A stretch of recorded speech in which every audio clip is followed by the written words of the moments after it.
Salut à tous, c'est Guillaume. Fin d'année oblige, c'est l'heure des bilans et c'est surtout l'heure des projections sur la nouvelle année qui se profile. Je vous propose donc de revenir tous les jours jusqu'au 4 janvier sur une sélection de motos qu'ont partagé avec moi les invités du podcast depuis ses débuts.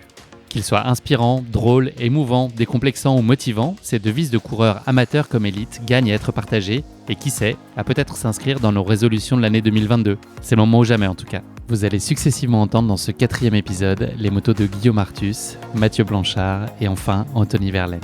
Je partagerai avec vous à la fin de l'épisode les numéros des épisodes correspondant à ces motos s'ils vous ont donné envie d'en savoir plus sur mon invité et sur sa course épique. J'espère que ces motos seront une belle source d'inspiration pour vous. Une chose est sûre, ils l'ont été pour moi. Bonne écoute. Ouais, c'est... comment le formuler proprement j'ai plus de rêves, j'ai des projets. Je crois que c'est ça un peu l'idée. C'est... Tu exécutes tes plans. Ouais, au lieu d'avoir un rêve, un truc qu'on se place mais auquel on bosse pas forcément et autres, j'essaie de le convertir en projet. Pour moi, l'UTMB, quand j'ai commencé à courir, c'était un truc absolument mythique, un truc que je ferais une fois dans ma vie, potentiellement machin, et en fait, je me suis mis à travailler directement dessus. Et la Via Alpina, c'était ça aussi, c'était un espèce de rêve lointain, et puis en fait, il fallait... Que ça devienne une réalité. Ouais, et puis moi, je peux pas vivre autrement, en fait, sans projet, je vis pas, en fait, il y en a, ils respirent, moi je fais ça, enfin, c'est vital, quoi, ouais.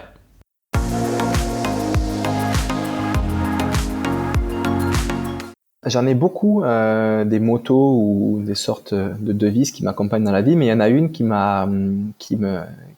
m'anime beaucoup plus que d'autres puisque ça a vraiment été quelque chose que j'ai vécu dans ma vie. Et ce motto, il est très court, il est en 3 mots, c'est être vaut mieux qu'avoir.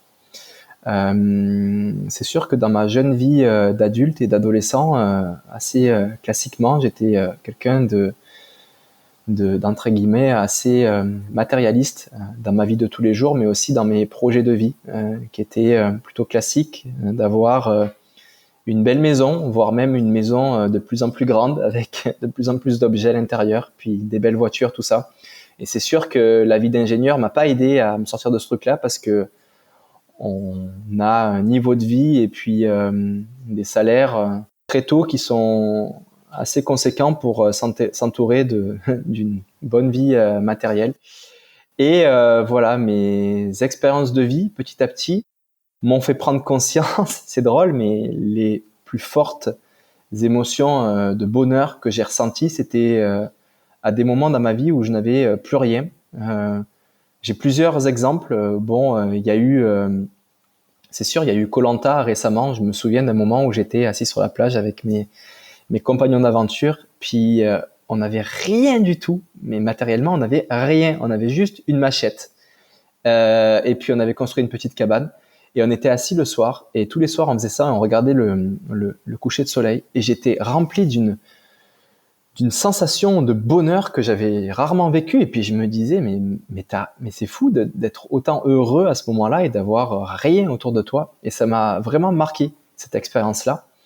Et depuis 2-3 ans, donc depuis 2019, que j'ai la chance de pouvoir faire du digital nomadisme, donc travailler sur mes activités intellectuelles hors bureau, mais je voyage beaucoup de pays en pays, ce qui fait que j'ai plus vraiment d'endroit où j'habite et j'ai plus vraiment d'attachement avec de matériel et je vis avec une valise. Je vis vraiment avec une valise. Et depuis les 3 dernières années de ma vie, j'ai jamais été autant heureux et je n'ai jamais été dans une direction d'épanouissement aussi fort et vie de minimaliste. Et voilà, et je prends conscience que finalement, vivre des expériences est beaucoup plus fort pour moi en termes de recherche de bonheur et d'épanouissement qu'amasser du matériel. Donc voilà, le motto être vaut mieux qu'avoir est très fort pour moi et résonne très fortement au fond de moi. Puis voilà, moi j'ai envie d'être, on peut conclure là-dessus, mais j'ai envie d'être un papy avec plein de petits enfants, et puis j'ai envie de les prendre sur mes genoux, et puis j'ai envie que à partir du premier jour où j'ai des petits enfants jusqu'au moment où je vais quitter cette magnifique aventure qu'est la vie, je veux être capable de leur raconter des histoires de ce que j'ai vécu dans ma vie tous les jours. Voilà. Et je sais très bien que leur raconter une histoire que j'ai passé ma vie à amasser de l'argent sur un compte en banque pour vivre une retraite agréable, ou leur raconter que j'ai eu des voitures avec des gros moteurs ou des grosses maisons, c'est une histoire que je vais être capable de raconter sur une seule journée et qui va pas forcément les intéresser, mes petits-enfants. Voilà. Donc maintenant, je suis dans ce motto-là jusque le plus longtemps possible. Être vaut mieux qu'avoir. J'écris des histoires, je vis des aventures et j'espère être capable de raconter tout ça et que ça anime dans les yeux de mes petits-enfants jusqu'au bout de la vie.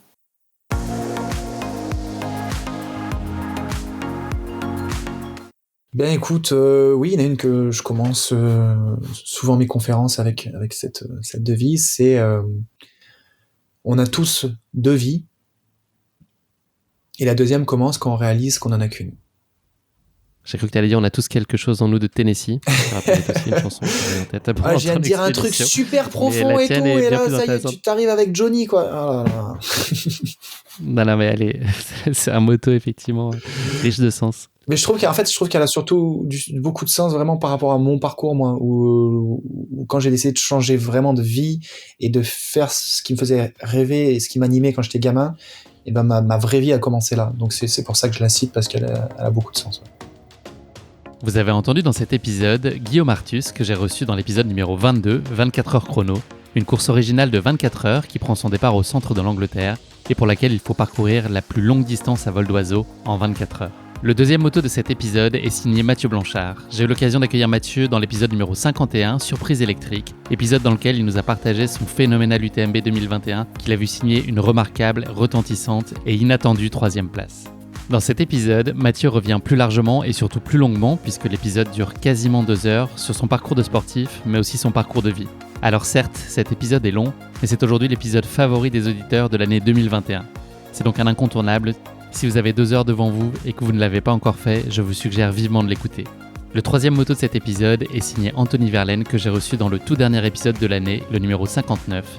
Il y partage non pas une course épique, mais une aventure épique au cœur du parc Denali dans le Yukon au Canada. Une aventure sous haute tension qui va l'amener à rencontrer à de multiples reprises des grizzlies sur son parcours. C'est tout pour aujourd'hui. Je vous donne rendez-vous demain pour un nouvel épisode avec les meilleures motos de l'année. Et n'oubliez pas, si vous voulez soutenir Course Épique, il y a 2 choses très simples à faire mais très précieuses pour le podcast. Vous abonner sur les différentes plateformes de streaming, mais aussi donner une super note au podcast sur Apple Podcasts et désormais sur Spotify. Merci à tous pour votre précieuse fidélité. Je vous souhaite une très belle et une très heureuse année 2022, avec la santé bien sûr, mais aussi beaucoup de belles sorties, des entraînements riches d'accomplissements et des courses exaltantes. Prenez soin de vous.